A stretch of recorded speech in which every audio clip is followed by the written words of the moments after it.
बिस्मिल्लाहिर्रहमानिर्रहीम। गाइटन का chapter number 24 part number 2 हम स्टार्ट करने लगे हैं। अच्छा, अब हम लोगों ने क्या डिस्कस करना है, प्रोग्रेसिव शॉक।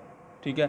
अब प्रोग्रेसिव शॉक में क्या हुआ कि जिस्म ने अपनी पूरी कोशिश की, वो चाहता था मैं मेंटेन कर सकूं, लेकिन अब कुछ ऐसे फीडबैक मैकेनिज्म स्टार्ट्स हो गए हैं कि वो चाह के भी अपना ब्लड प्रेशर मेंटेन नहीं कर पा रहा। तो अच्छा, अब ये इसमें हमारे पास क्या होगा, हम इसको डिस्कस करने लगे हैं। अच्छा देखो, सबसे पहले क्या होगा कि आपकी कार्डियक आउटपुट कम थी। ठीक है। अब ये कार्डियक आउटपुट कम थी तो क्या होगा कि आर्टीरियल ब्लड प्रेशर आपका जाहिर सी बात है कम हो जाएगा, क्योंकि हम लोगों को पता है कार्डियक आउटपुट ही आर्टीरियल प्रेशर को मेंटेन कर रही है, सिस्टोलिक प्रेशर को आपके। ठीक है। तो उसकी वजह से क्या हुआ कि आपका सिस्टेमिक ब्लड का फ्लो जो था वो कम हो गया, वो प्रेशर नहीं रहा ब्लड में, ब्लड वेसल्स के अंदर। अच्छा, अब जब ये ब्लड प्रेशर नहीं रहा तो देखो क्या होगा, तीन तरह के इफेक्ट्स होंगे इसके। यहाँ तो ये इंट्रावेस्कुलर कोएगुलेशन करवा देगा, यहाँ तो ये आपका कार्डियक न्यूट्रिशन कम कर देगा, यहाँ फिर टिश्यूज़ की न्यूट्रिशन कम हो जाएगी। अच्छा, अब जब ब्लड फ्लो कम था, वेसल्स के अंदर ही उसकी कोएगुलेशन स्टार्ट हो गई, तो इसका जो मेजर इफेक्ट है वो क्या होता है कि वेन्स के अंदर ब्लड पूल होना शुरू हो जाएगा। ठीक है। अब हम लोगों ने डिस्कस किया था कि जब कार्डियक जो है आपका शॉक की दो ही कंडीशंस हो सकती हैं, या तो आपकी कार्डियक आउटपुट कम हो जाए या फिर आपका वीनस ब्लड जो है पूल होना शुरू हो जाए। ठीक है। तो यहाँ हमने देखा कि वीनस पूलिंग स्टार्ट हो गई। दूसरी तरफ हम लोगों ने क्या देखा, कार्डियक न्यूट्रिशन जो है वो डिक्रीज़ हो गई। अब जब मायोकार्डियम की न्यूट्रिशन डिक्रीज़ हुई तो उसकी जो पंपिंग एबिलिटी थी वो भी कम हो गई, जिसकी वजह से कार्डियक डिप्रेशन हो गया और कार्डियक डिप्रेशन हो गया। अच्छा, इसी तरह हम लोगों ने देखा टिश्यूज़ की न्यूट्रिशन कम हुई। अच्छा, अब ये जो टिश्यूज़ की न्यूट्रिशन है ना, ये तीन तरह से अपना इफेक्ट प्रोड्यूस कर सकती है। यहाँ तो टिश्यूज़ का स्कीमिया हो गया। अब जब टिश्यू का स्कीमिया होगा तो इससे क्या होगा, एंडोटॉक्सिन्स प्रोड्यूस होंगे, और ये एंडोटॉक्सिन्स क्या करवाएंगे कि मायोकार्डियम की डिप्रेशन करवा देंगे। यहाँ फिर क्या हो सकता है कि वेसल्स की न्यूट्रिशन कम होगी। अब जब वेसल्स की न्यूट्रिशन कम होगी ना, तो हम लोगों ने वही जो थ्योरी हम लोगों ने पढ़ी है, मायोजेनिक थ्योरीज़, और जो हमारे पास न्यूट्रिशन वाली थ्योरीज़ हैं, तो वो थ्योरीज़ की वजह से हम लोग क्या देख रहे हैं कि वेस्कुलर परमिएबिलिटी है ना जो हमारी, वो क्या हो जाएगी, इंक्रीज़ हो जाएगी। ठीक है। और दूसरी बात, हमारे पास वेजोडायलेशन हो जाएगी। अब ये दोनों इफेक्ट्स क्या करवाएंगे कि वेन्स के अंदर ब्लड पूल हो रहा है और ब्लड का वॉल्यूम कम होना शुरू हो गया। ठीक है। और इस तरह हम लोगों ने देखा कि ब्रेन की न्यूट्रिशन जो है वो डिक्रीज़ हो गई। अब जब ब्रेन की न्यूट्रिशन डिक्रीज़ होगी तो इससे क्या होगा कि हमारा वेजोमोटर सेंटर जो था, जिसे सिंपैथेटिक डिस्चार्जेस हो रहे हैं, वो वेजोमोटर सेंटर डिप्रेस हो जाएगा। अब जब ये वेजोमोटर सेंटर डिप्रेस होगा तो हमारे पास क्या हो जाएगा कि वेन्स के अंदर ब्लड पूल करना शुरू हो जाएगा, वीनस पूलिंग स्टार्ट हो जाएगी। ठीक है। तो बेसिकली हम लोगों ने क्या देखा कि दो चीज़ें हमारे पास होंगी इवेंचुअली, कि हमारा मायोकार्डियम डिप्रेस हो रहा है। ठीक है। और दूसरी बात क्या है कि हमारी वीनस पूलिंग स्टार्ट हो गई है। और इवेंचुअली जब आपका कार्डियक डिप्रेशन होगा ना, तो ये कार्डियक डिप्रेशन इस पर पॉजिटिव इफेक्ट डालेगा, यानी कि जितना कार्डियक आउटपुट कम होगा उतना ही कार्डियक, जितनी डिप्रेशन ज़्यादा होगी उतना ही कार्डियक आउटपुट कम हो जाएगा। ठीक है। इस तरह हम लोगों ने देखा ये जो वीनस पूलिंग है, ये वीनस पूलिंग भी आपका पॉजिटिव इफेक्ट ही डालेगी। अच्छा, ये पॉजिटिव इफेक्ट का क्या मतलब था भाई, कि जितना वेन्स के अंदर ब्लड पूल होगा कार्डियक आउटपुट उतना ही कम होगा। ठीक है। तो ये हमारे पास बेसिक मैकेनिज्म है प्रोग्रेसिव शॉक का। यानी अगर आप लोगों ने ये अच्छे तरीके से समझ लिया ना कि प्रोग्रेसिव शॉक में बेसिकली हमारे पास हो क्या रहा है, तो फिर समझ लो कि आप लोगों का प्रोग्रेसिव शॉक जो है वो हो गया। जो हम लोगों ने पहले प्रोग्रेसिव शॉक डिस्कस किया ना, अब उसी को हम लोग बुक से पढ़ने लगे हैं।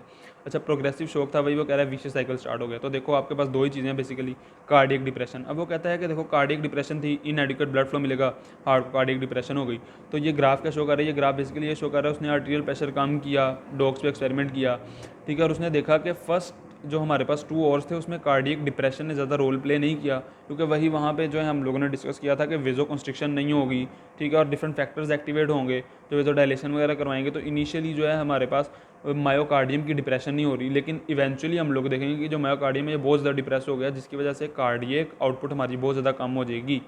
ठीक है। तो यही बात वो ना हमें यहाँ पे बता रहा है। वो क्या कहता है, वो कहता है कि अर्ली स्टेजेस में तो हो सकता है कि जो मायोकार्डियम डिप्रेशन है वो ज़्यादा रोल ना प्ले करे, लेकिन जो लेट स्टेजेस होंगी हमारे पास हार्ट फेलियर की, उसमें हम लोग देखेंगे, सॉरी शॉक की जो लेट स्टेजेस होंगी उसमें हम देखेंगे कि जो मोस्ट इंपॉर्टेंट फैक्टर है वो आपका कार्डियक डिप्रेशन ही है।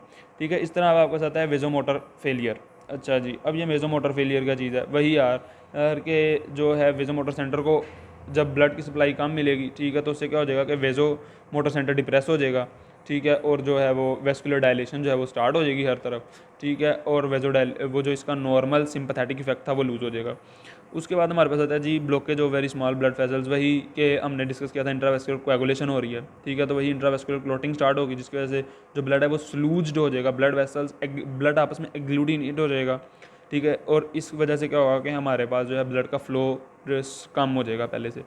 और वही हाइपोक्सिया था, हाइपोक्सिया जो है वो क्या करवा देगा, वैस्कुलर परमेबिलिटी को इंक्रीज़ करवा देगा, ठीक है। उसके बाद जो टिश्यू इस्कीमिया वगैरह करेगा वो टिश्यू टॉक्सिन्स वगैरह रिलीज़ करवाएगा, ठीक है। और ये टॉक्सिन्स जो हैं वो इवेंचुअली क्या करवाएंगे, कार्डियक डिप्रेशन करवा देंगे, ठीक है। और हम लोगों ने कहा ये देखो, कहता है कार्डियक डिप्रेशन करवाते कैसे हैं भाई, कार्डियक डिप्रेशन ऐसे करवाते हैं कि ये मेटाबॉलिज्म पहले ही हमें ऑक्सीजन नहीं मिल रही और ये मेटाबॉलिज्म का रेट जो है वो पहले से और ज़्यादा फास्ट करवा देंगे, ठीक है। तो इस वजह से क्या होगा कि हमारे पास जो है वो कार्डियक डिप्रेशन हो जाएगा और ज़्यादा, ठीक है। इस तरह हम लोगों ने देखा कि भाई अच्छा, जनरलाइज्ड सेलुलर डिटेरियोरेशन, तो ये क्या चीज़ है यार, ये देखो इसमें हम लोगों ने पहले स्पेसिफिक मैकेनिज्म तो डिस्कस कर लिए। अब क्या होगा कि सेल्स की डेथ स्टार्ट हो जाएगी, जिससे क्या हो जाएगा कि सोडियम पोटाशियम पंप बंद हो जाएगा काम करना, सेल के अंदर सोडियम ज़्यादा एक्यूमुलेट होगा और सेल जो है वो स्वेल होना शुरू हो जाएगा, ठीक है। इसी तरह अब आगे हम लोग देखते हैं कि आगे क्या होगा। तो वो कहता है कि भाई आपका लीवर है, ठीक है, लीवर के अंदर क्या होगा कि आपकी जो माइटोकॉन्ड्रियल एक्टिविटी है वो डिक्रीज़ हो जाएगी, ठीक है। जो आपके सेल है वो हाइड्रोलिसिस को रिलीज़ कर देगा, जो आपके डिफरेंट हार्मोन्स हैं उनके जो एक्शन है वो पहले से बहुत ज़्यादा हो जाएंगे, ठीक है। अब इन सब इफेक्ट्स की वजह से इवेंचुअली क्या होगा कि जो आपका है ना, मतलब कि ये वो स्पेशलाइज्ड इफेक्ट है, जनरलाइज्ड इफेक्ट हम लोगों ने डिस्कस कर ली। अब ये स्पेशलाइज्ड इफेक्ट जो हैं ये हमारे बहुत वाले इफेक्ट्स हैं। अच्छा, अब उसके बाद आता है जी कि टिश्यू नेक्रोसिस स्टार्ट हो गया, जो हम लोगों ने डिस्कस किया था। Eventual result of the cardiac failure is multiple organ damage, ठीक है। तो वही उसने बात की है यहाँ पे कि टिश्यू नेक्रोसिस स्टार्ट हो गया, जिसकी वजह से हम लोगों ने देखा कि हार्ट जो वो एरिया जो कि आर्टरी के करीब था उसको तो अपनी ब्लड सप्लाई मिल गई, लेकिन वो एरिया जो कि वेन के करीब था अब उसको अपनी ब्लड सप्लाई नहीं मिलेगी। जब उसको ब्लड सप्लाई नहीं मिलेगी तो इवेंचुअली उसकी डेथ हो जाएगी, ठीक है। और ये जो डेथ है ये क्या करेगी, पैची एरियाज़ क्रिएट कर देगी, ठीक है। हम लोगों ने देखा कि पंक्चुएट लेयंस इन द हार्ट आ जाएंगी, किडनीज़ के अंदर लेयंस आ जाएंगी, ठीक है। और किडनी के अंदर लेयंस आ गई हैं, ब्लड के अंदर यूरिक एसिड का लेवल ज़्यादा हो जाएगा, यूरीमिक डेथ हो सकती है आपकी, आपके लंग्स को ब्लड की सप्लाई कम है, शॉक लंग सिंड्रोम हो सकता है। और आपके पास क्या हो सकता है, एसिडोसिस। अच्छा, अब ये देखो ये बड़ा मजे का कंसेप्ट है, एसिडोसिस कैसे होता है शॉक में। तो देखो ऑक्सीजन की सप्लाई नहीं मिल रही बॉडी को, लेकिन हमें इतना पता है कि ग्लाइकोलिसिस से समवट एनर्जी तो हमें मिलती है ना।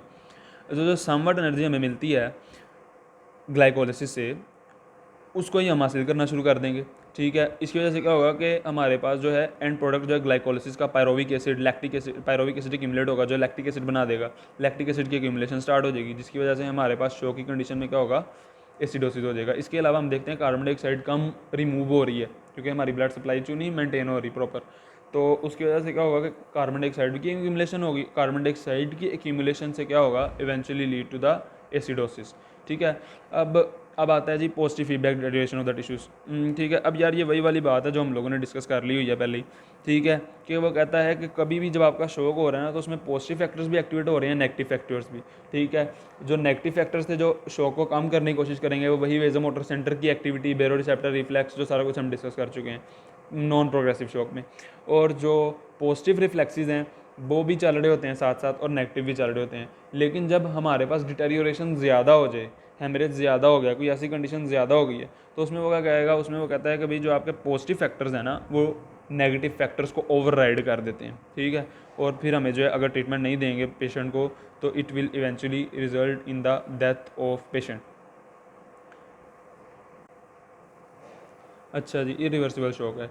तो इरिवर्सिबल शॉक बेसिकली वही कि अब आपका इतना सिस्टम डिटेरियोरेट हो चुका है कि अब आप अपनी पूरी कोशिश के बावजूद भी जो है ना आप उसको नॉर्मलाइज नहीं कर सकते। इस कंडीशन को हम कहते हैं इरिवर्सिबल शॉक। इसमें बेसिकली हमारे पास क्या होगा, मल्टीपल ऑर्गन डैमेज हो जाएगा, ठीक है। तो हम लोगों ने कहा कि अदर फ्यू मिनट से फ्यू आवर्स के अंदर डेथ हो जाएगी। अब ये वो देखो उसने नीचे ग्राफ में भी ये दिखाया, हेमरेज था, प्रोग्रेसिव शॉक था, फिर वो आ गया इरिवर्सिबल शॉक में। जब इरिवर्सिबल शॉक में आ गया हमने उसको ब्लड ट्रांसफ्यूजन्स दी ताकि उसका ब्लड वॉल्यूम को हम नॉर्मलाइज कर सकें, लेकिन हम नहीं कर सके और इवेंचुअली जो है इस पर्सन की डेथ हो जाएगी, इसका कार्डियक आउटपुट जो है वो बिल्कुल फारग हो जाएगा, ठीक है। अब उसके बाद आता है जी वही वो बात कर रहा है यहाँ पे कि टिश्यू डैमेज हो गया है, डिस्ट्रक्टिव एंजाइम्स एक्यूमुलेट हो गए हैं, लैक्टिक एसिड वगैरह एक्यूमुलेट हो गया, ये तमाम कंडीशन से करवा देंगे, उसकी डेथ करवा देंगी। अच्छा, अब आता है जी कि इरिवर्सिबल शॉक के अंदर एक और वजह डेथ की ये है कि आपके पास देखो जब आपके पास सेल था उसके अंदर एटीपी थे, एटीपी में हम लोगों ने डिस्कस किया वो एटीपी एडिनोसिन के अंदर कन्वर्ट हो जाएगा, वेजोडाइलेशन की कोशिश करेगा। इसकी वजह से क्या होगा कि बहुत सारा एडिनोसिन जो है आपका सेल से लूज़ होता जा रहा है, होता जा रहा है, होता जा रहा है। अब आपके बहुत ज़्यादा टाइम हो गया है हार्ट फेलियर को, ठीक है, आपकी एडिनोसिन बहुत ज़्यादा लॉस हो गई है और हमें पता है कि सिंथेसिस का रेट बहुत स्लो है, 2% जो है वो सिंथेसाइज की जाती है पर और, ठीक है। तो क्या हुआ कि भाई हमने देखा कि एडिनोसिन जो है वो डिफ्यूज़ हो गई सेल के अंदर, आउट डिफ्यूज़ हो चुकी है, वो यूरिक एसिड के अंदर कन्वर्ट होकर लॉस हो चुकी है, ठीक है। और आपके पास जो है वो हाई एनर्जी फॉस्फेट कंपाउंड जो था वो आपका डिप्लीट हो जाएगा, ठीक है। It can also be a cause of irreversible shock. उसके बाद आता है जी प्लाज्मा लॉस। अच्छा ये बड़ा मज़े का टॉपिक है यार। देखो हमने कहा था यहाँ तो ब्लड का वॉल्यूम कम हो जाए, बेसिक हमने ब्लड का वॉल्यूम ही कम करना है ना, वो हम ब्लड का हेमरेज करवा के काम करवा दें, किसी भी तरीके से करवा दें।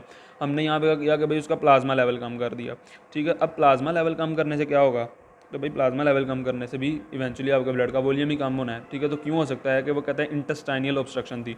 अब इंटेस्टाइन के अंदर ऑब्स्ट्रक्शन हुई तो इससे क्या होगा, इससे जो आपका वीनस रिटर्न था वो वहाँ पे डिक्रीज़ हो जाएगा इंटेस्टाइन से। जब वीनस रिटर्न डिक्रीज़ हो जाएगा, वीनस पूलिंग होगी, ठीक है, वहाँ पे कैपिलरी प्रेशर इंक्रीज़ होगा और वहाँ से क्या हो जाएगा, प्लाज्मा लॉस होना शुरू हो जाएगा, ठीक है। इस तरह हम लोगों ने देखा कि बर्न्स हैं, बर्न्स में क्या होगा कि भाई वहाँ से स्किन ही उतर गई है, कैपिलरीज डैमेज हो गई हैं वहाँ से, ठीक है। तो वहाँ से क्या होगा, प्लाज्मा लॉस होना शुरू हो जाएगा। इसी तरह अच्छा अब ये देखो इवेंचुअली इसका इफेक्ट क्या है। इवेंचुअली हमने जो सारा हाइपोवोलेमिक शॉक पढ़ा है ना, ठीक है, इवेंचुअली ये है सारा हाइपोवोलेमिक शॉक ही है। बस फ़र्क क्या है, फ़र्क ये है कि यहाँ पे जो विस्कोसिटी है ना वो ग्रेटली इंक्रीज हो जाएगी, ठीक है। तो अब हम देखते हैं कि जो है इसमें हमारे पास क्या आया, डिहाइड्रेशन, ठीक है। अब वो कहता है कि भाई डिहाइड्रेशन भी होगी ना तो इवेंचुअली डिहाइड्रेशन जो है उसकी वजह से भी ब्लड वॉल्यूम कम हो जाएगा, ठीक है। और डिहाइड्रेशन में मुख्तलिफ आपके कॉजेज हो सकते हैं, डायरिया है, इनएडिक्वेट सप्लाई बाय द किडनीज है, डिस्ट्रक्शन ऑफ एड्रिनल कॉर्टेक्सेस है, या जो भी ऐसे की कंडीशन है, ठीक है। अब उसके बाद जी ट्रॉमा, ठीक है। तो ट्रॉमा अगर आपका डायरेक्ट डैमेज कर रहा है, हेमरेज है, हेमरेज की वजह से ट्रॉमा हो सकता है, ठीक है। या फिर क्या हो सकता है कि कोई ट्रॉमा हुआ आपको, ठीक है। अब वो ट्रॉमा की वजह से क्या हुआ, कैपिलरीज डैमेज हो गई, तो excessive loss of the plasma हो गया टिश्यूज़ का, ठीक है। जब आपकी ब्लड कैपिलरीज डैमेज हो गई तो क्या हुआ कि आपका प्लाज्मा बहुत ज़्यादा लॉस हो गया, और जब आपका प्लाज्मा लॉस हो जाएगा तो उसकी वजह से हाइपोवोलेमिक शॉक हो जाएगा, ठीक है।